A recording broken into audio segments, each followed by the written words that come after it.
Avec Mikkelsen, ça. Super, ça, la chasse.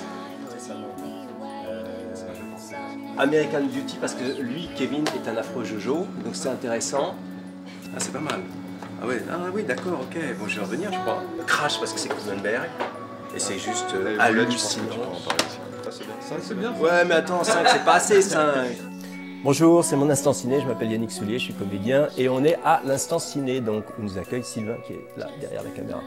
Voilà, donc on m'a demandé de parler un petit peu du cinéma que j'aimais, etc. Donc je vais vous faire un rapide petit résumé en fait des origines de ce qui pour moi sont les origines du cinéma. Je vais d'abord parler de Blair Witch, bien sûr, qui a été fait en 99, mais qui est vraiment l'origine de tous ces films un petit peu violents, ou en tout cas qui sont des films qui ont permis à plein de réalisateurs de naître, et en particulier d'être autonomes en termes de production et en termes de réalisation. Après, j'aurais revenir à des gens comme Kazan, par exemple, en particulier avec des acteurs comme James Dean, Les Deden, parce que c'était un nouveau courant, c'était un nouveau courant d'acteurs, c'était influencé beaucoup par Stanislavski, et je pense que les gens qui s'intéressent au cinéma savent.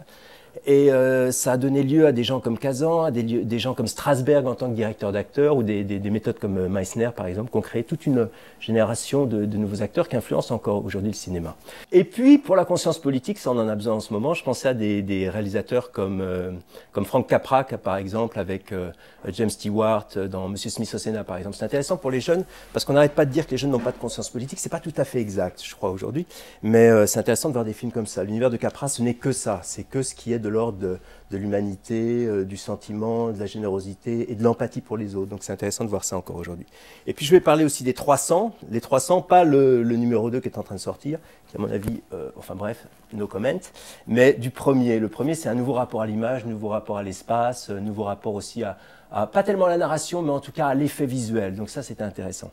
Après, je pourrais vous parler de Terrence Malick pour ce qui est de l'aspiration philosophique à un peu un autre type de monde, un autre type de vie, donc je pense bien sûr au Nouveau Monde.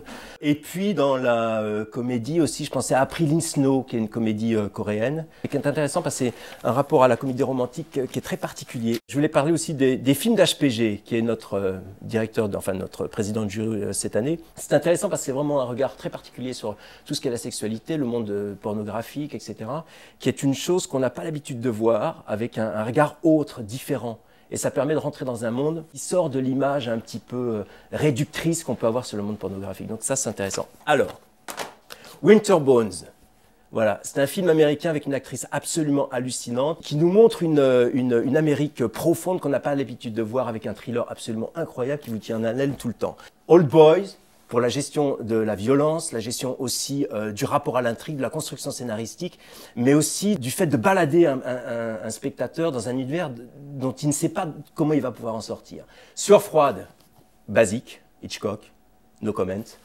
Mulholland Drive, bien sûr, David Lynch. Pour l'intrigue, pour l'écriture, pour le fil narratif, pour les actrices, bien sûr, c'est à voir, fondamental. Bullhead, prestation hallucinante, thématique aussi importante socialement, et puis aussi dans le monde de ce qu'est l'exploitation bovine, etc., et puis forcément de l'industrie qui va autour.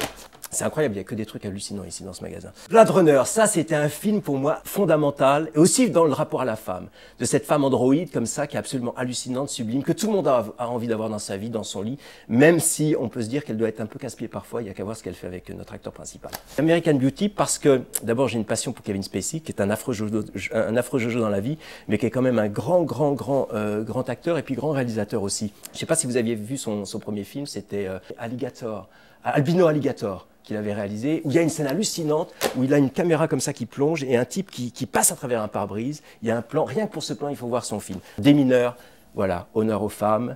Nous qui croyons être les seuls à détenir la possibilité de faire des films d'action, il faut aller voir ce film. C'est tout. Ben écoutez, c'est déjà pas mal, non? Donc bon courage, bonne vision, et puis allez chez Sylvain. Voilà, au revoir.